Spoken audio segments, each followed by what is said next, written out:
காந்தாரா 2 எப்படி இருக்குது? இதோட ட்ரெய்லர் ரிலீஸ் ஆயிருந்தப்ப நான் பார்க்கும்போது எனக்கு என்ன ஃபீல் ஆச்சுன்னா, காந்தாரா 1லேருந்து எனக்கு ரொம்ப பிடிச்ச விஷயமே அதோட எதார்த்தம் தான். ஆனால் இந்த 2ல அந்த எதார்த்தத்தை தாண்டி இந்த ட்ரெய்லர் ரொம்ப ஓவர் டூ பண்ணுற மாதிரி ஒரு ஃபீல் எனக்கு இருந்தது. ஆனால் படத்தை பார்க்கும்போது அப்படி எங்காவது ஒரு இடத்துலையாவது ஃபீல் ஆச்சா அப்படின்னா இல்லை. படத்தோட ஃபர்ஸ்ட் ஹாஃபை பொறுத்த வரைக்கும் முடிஞ்ச வரைக்கும் அங்கே இங்கேன்னு காமெடியை தெளித்து ஒரு மாதிரி கூட்டிகிட்டு போய் இன்ட்ரோல் பிளாக்ல ஒரு ஃபைட் சீக்வன்ஸை வச்சு முடிக்கிறாங்க.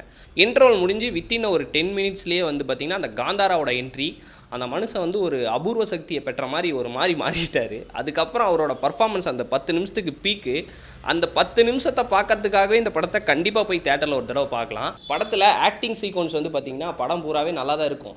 ஆனால் அந்த 10 மினிட்ஸு எக்ஸ்ட்ரீமாக இருக்கும். அதே மாதிரி தான் மியூசிக்கு, எடிட்டிங்கு, டிஓபி எல்லாமே வந்து படத்தில் டாப் நாச்சாக இருக்கும். இன்னொன்று என்னென்னா, காந்தாரா 1 பார்த்தா தான் 2 புரியுமா அப்படின்னு கேட்டால் அதெல்லாம் கண்டிப்பாக கிடையாது. இதோட கதை என்ன அப்படின்றத கம்ப்ளீட்டாக வாய்ஸ் ஓவர் கொடுத்துருவாங்க. இருந்தாலும் 1 பார்த்தா இன்னும் எக்ஸ்பீரியன்ஸ் நல்லா இருக்குமே தவிர்த்து இது தனியாக புரியாது அப்படின்லாம் இல்லை. 1 பார்க்காதவங்களும் 2 பார்க்கலாம். இந்த படத்தோட ஃபர்ஸ்ட் ஹாஃப் ரொம்ப ஒரு மாதிரி ஸ்லோவாக தான் போகும்.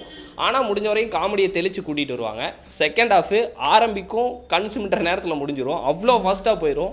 லாஸ்ட்டாக இந்த மாதிரி ஒரு ஃபீல் வந்து விக்ரம் படம் பார்த்துட்டு வெளியே வரும்போது இருந்தது. அதுக்கப்புறம் காந்தாரா பார்க்கும்போது அந்த மாதிரி ஒரு ரோலர் கோஸ்டர் ஃபீல் இருக்குது. படத்தில் மைனஸ் அப்படின்னு இருந்துதான்னு கேட்டால் எனக்கு வந்து வில்லன் சீக்வன்ஸ் ஒரு மாதிரி அமைச்சிருப்பாங்க. ஹீரோக்கு இருந்த ஒரு டெப்த் வந்து வில்லனுக்கு இல்லாத மாதிரி ஒரு ஃபீல் இருந்தது. ஆனால் அதுலேயும் ஒரு ட்விஸ்ட் பண்ணி வேறு மாதிரி கொண்டு போயிருப்பாங்க. அது நிறைய பேருக்கு ஒத்துக்கிற மாதிரி இருக்கும். எனக்கு அது ஒத்துக்கிற மாதிரி இருந்தது, நல்லா இருந்தது. ஒரு சில இடத்துல எனக்கு படம் கொஞ்சம் ஸ்லோவாக போகிற மாதிரி இருந்தாலும் அதுக்கு அடுத்து வந்த சீக்வன்ஸ் எல்லாமே அதை அப்படியே ஆவரேஜாக மேட்ச் பண்ணிருச்சு. மொத்தத்தில் இந்த படத்துக்கு போகலாமா வேணாமான்னு கேட்டால் கண்டிப்பாக ஒரு தடவை போய் பாருங்கள். வீக்கெண்டில் செம்ம என்ஜாய்மெண்ட்டாக இருக்கும். என்ன ஒரே ஒரு கஷ்டமான விஷயம் என்னென்னா, ஆப்போசிட்டில் இட்லி கடை ரிலீஸ் ஆகிருக்கு. அதுவும் ரொம்ப நல்ல படம் தான். ஆனால் இது இவ்வளோ பிரம்மாண்டமாக எடுத்தனாலே அதுக்கு நிறைய பேர் போகாம விட்டுருவாங்க. தயவு செஞ்சு அதையும் போய் பாருங்கள். அதுவும் ரொம்ப நல்ல படம். கண்டிப்பாக இந்த படத்தை தேட்டரில் போய் ஒரு தடவை பாருங்கள். ரொம்ப நல்லாயிருக்கும்.